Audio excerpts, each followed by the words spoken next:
आइए जानते हैं मकर राशि वालों के बारे में 2023 सितंबर का महीना किस प्रकार व्यतीत होगा। तो जितने भी मकर राशि के जातक मेरे पास यहाँ पर हैं, ये प्रेडिक्शन आप सभी के लिए, लेकिन इससे पूर्व भी मैं आप सभी को विदित करा देना चाहती हूँ कि हम जो भी राशिफल लेंगे वो चंद्र राशि के हिसाब से होगा, यानी कि आपके जन्म कुंडली के हिसाब से, हॉरोस्कोप के हिसाब से जो आपकी राशि निकल कर आती है, ये प्रेडिक्शंस उसके हिसाब से। कृपया इसको सन साइन से कंफ्यूज मत कीजिएगा। आइए जानते हैं मकर राशि वालों के लिए महीना किस प्रकार व्यतीत होगा। सावधानी पूर्वक सुनिएगा, मुझे कुछ विशेष सूचनाएं आप सब तक पहुंचानी है।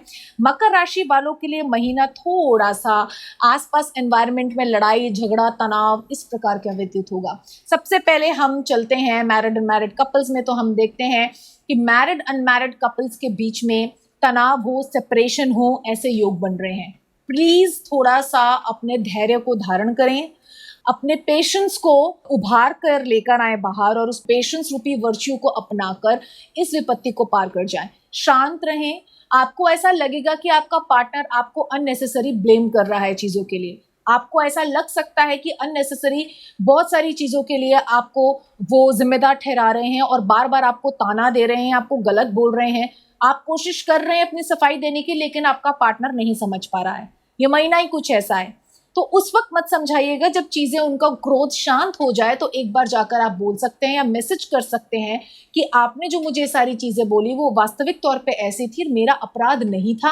फिर भी यदि आपको लगता है कि मेरा अपराध है तो रिलेशनशिप को बचाने के लिए मैं आपसे क्षमा मांग लेता हूं या मांग लेती हूँ। ये लाइन जरूर मेंशन कर दीजिएगा, ताकि जैसे ही महीना समाप्त हो, ये प्रभाव खत्म हो नेगेटिविटी का, उनको रियलाइज हो कि हाँ, मैंने अननेसेसरी ऐसा बोला और इन्होंने उसके बाद भी रिश्ते को बचाए रखने के लिए, रिश्ते को ठीक करने के लिए झुक के मेरे को ज्यादा वैल्यू दी, रिश्ते को ज्यादा वैल्यू दी और अपनी अहम को नहीं दी। क्योंकि यूजुअली आपकी गलती ना हो तो झुकना बड़ा मुश्किल हो जाता है। आप ये विशेष गुण अपना के दिखाएं, थोड़ा सा बड़प्पन दिखाएं, तो आपके मैरिड एंड मैरिड कपल्स की जो परेशानी है वो सॉर्ट आउट हो सकती है।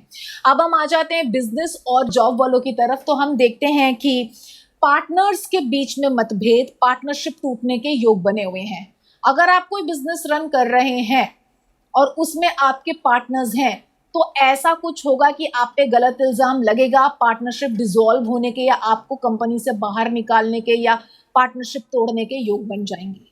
तो बिल्कुल सावधानी पूर्वक इस महीने को डिले कर करके इस बात को निकाल दीजिएगा। सडन एक्शन में बिल्कुल मत आइएगा, बोलिएगा कि थोड़ा सा समय लेते हैं, थोड़ा समय खराब चल रहा है, थोड़ा सा शांतिपूर्वक देखते हैं, अगले महीने डिसीजन लेंगे। इस महीने हम ना डिसीजन लें, क्योंकि डिसीजन कंपनी की डिसॉल्व होने में ही आएगा या पार्टनरशिप टूटने में आएगा। कोई नया काम स्टार्ट नहीं करना, कोई नया बिजनेस स्टार्ट नहीं करना, कोई नई जॉब नहीं ढूंढनी। जहां है वहां बने रहें। जॉब वालों के लिए मैं ये कहना चाहती हूँ कि आपके बॉस की तरफ से आपके ऊपर आक्षेप हो सकते हैं, आपको गलत सुना देना, आपको गलत कह देना, आपकी गलती नहीं है तो भी आपको गलत ठहराना। समझ लीजिएगा कि वो अपने घर से ही तिरस्कृत होके आ रहे हैं और सारा का सारा जो उनका वो कूड़ा है, वो जो गंद उनको मिल रहा है, वो आपको पास ऑन कर रहे हैं। क्योंकि दाता वही आपको देता है जो उसके पास होता है। तो आप प्लीज थोड़ा सा साहस बनाए रखें, पेशेंस रखिए। पेशेंस ही की है इस महीने आप लोगों की, और आप उसी जॉब पे स्थिर रूप से रहें। नेक्स्ट मंथ सोचिएगा जॉब चेंज करनी है कि नहीं। उसी मंथ सोचेंगे, उसी वक्त आप बहुत परेशान हो जाएंगे तो आपका मन करेगा मैं जॉब छोड़ दूं, और पूरे चांसेस हैं आप जॉब छोड़ दें। जॉब छोड़नी नहीं है, बने रहना है, साहस बनाए रखना है। अगला महीना आएगा, प्रेडिक्शन बदल जाएगी। ठीक है। स्टूडेंट्स के लिए भी ऐसा ही देखा जाता है कि हो सकता है दोस्त आपको अकारण ही लोनली फील कराएं और आपके बेस्ट फ्रेंड्स के साथ आपका वियोग हो जाए, लड़ाई हो जाए और पढ़ाई में ध्यान ना लगे। तो कृपया पढ़ाई में ध्यान लगाएं, और ऐसी कोई बात है तो अपने बेस्ट फ्रेंड से सॉर्ट आउट करने की कोशिश करें। अगले महीने चीजें अपने आप ठीक हो जाएगी। ज्योतिष काल का विज्ञान है, किस समय क्या होना है तो वो होना है। अवश्यमेव भुक्तव्यम कृतम शुभम अशुभम च, भोगना तो पड़ेगा ही। जो पुण्य कर रहे हैं वो भी, जो पाप कर रहे हैं वो भी, सब भोगेंगे। जो पुण्य कर रहे हैं, जो बहुत धर्मात्मा है, उनके जीवन में बहुत कष्ट देखा गया है, वो इसलिए कि वो अपने पूर्व जन्मों का लेखा जोखा भोग रहे हैं। लेकिन अभी वर्तमान में तो क्रियमाण कर्म, यानी कि जो कर्म कर रहे हैं वो सुंदर है उनके, तो बाद में ठीक हो जाएगा। जो पहले भी पाप करके आए थे, अभी भी पाप कर कर आते हैं, उनका तो जीवन नरकमय ही होता है। जो पहले सुखी अच्छा कर्म किया था पूर्व जन्मों में और इस जन्म में गलत कर रहे हैं, उनके साथ गलत करने के बाद भी अच्छा यूं हो रहा है कि पूर्व जन्मों में अच्छे कर्म किए थे, पर अब जो कर्म कर रहे हैं वो आगे भुगतेंगे। इस तरीके से, इस रीति से इस चीज को समझना है। तो आपने अपने कर्मों को ठीक रखना है, ठीक है। तो सबसे बड़ी बात जो मैं आप सभी से कहना चाहती हूं कि ये जो विशेष करके परेशानी का योग आया, संकट का ये जो योग आया हुआ है, इसको टालने के लिए आप नरसिंह भगवान की आराधना कीजिए। लिख लीजिए कहीं पे, नरसिंह भगवान की आराधना कीजिए। नरसिंह भगवान की आराधना के लिए आप सबसे पहले तो सात्विक हो जाएं, नो नॉनवेज, नो अंडा, नो शराब, no cigarette, no beedi, no हुक्का, no tobacco, no alcohol, no nothing, no beer, कुछ भी नहीं, ठीक है। हो सके तो प्याज लहसुन भी छोड़ देना इस महीने, तो और उत्तम फल मिलेगा। नहीं तो कम से कम वेजिटेरियन तो हो ही जाएं, ठीक है। और फिर नरसिंह भगवान की आपने आराधना करनी है। कैसे? नरसिंह भगवान का आपने चरित्र निकालना है। जब प्रहलाद जी ने कहा था कि, प्रहलाद जी को हिरण्यकशिपु ने कहा था कि क्या खंबे में भी नरसिंह भगवान होते हैं, और नरसिंह भगवान बाहर आ गए थे खंबा तोड़ के, और उन्होंने सबको मारा, हिरण्यकशिपु को फाड़ दिया और प्रहलाद जी को अपनी गोद में बिठाया। ये वाला चरित्र आप गूगल से निकालें और रोज पढ़कर आपने भगवान श्री हरि विष्णु को अर्पित करना है, और बदले में कुछ मांगना नहीं है, करना है उनकी प्रसन्नता हेतु करना है।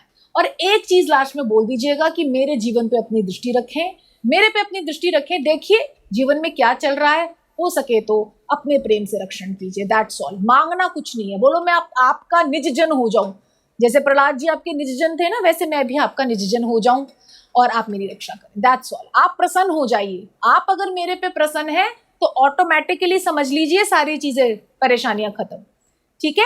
तो ये एक प्रसंग एवरीडे पढ़ के प्रभु को अर्पित करें। ये मैं आपको रामबाण उपाय दे रही हूं, इससे आपकी परेशानियां, ये जो गलत एलिगेशंस और गलत आप पे आक्रोश पूर्वक वचन बोलना आएगा, ये खत्म हो जाए, ठीक है।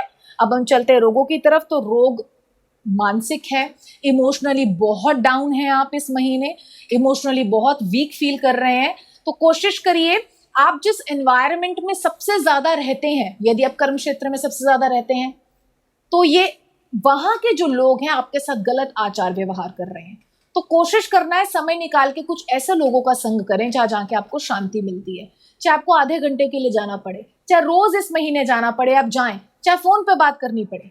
कोई तो आपका गुरुजन होगा, कोई आपके माता पिता होंगे, कोई आपका ऐसा वाइज पर्सन आपके फ्रेंड्स के लिस्ट में होगा, उससे वार्ता करें। नहीं तो इतने सुंदर सुंदर महाराज आते हैं, कथा करते हैं, उन्हें सुने। प्रेमानंद महाराज जी, उनको सुनिए, कितनी प्यारी कथा करते हैं, और उससे विजडम लीजिए, उससे विजडम लीजिए और विजडम लेके जीवन में उतारिए, और देखेंगे आपका जीवन बहुत ही सुखमय हो जाएगा, ठीक है। चिंता नहीं करनी, चिंता चिता समान है, ठीक है। और एक बात और ध्यान रखनी, अगर आप अधिक चिंता करेंगे तो कोई पूर्व रोग आपका एलिवेट हो सकता है।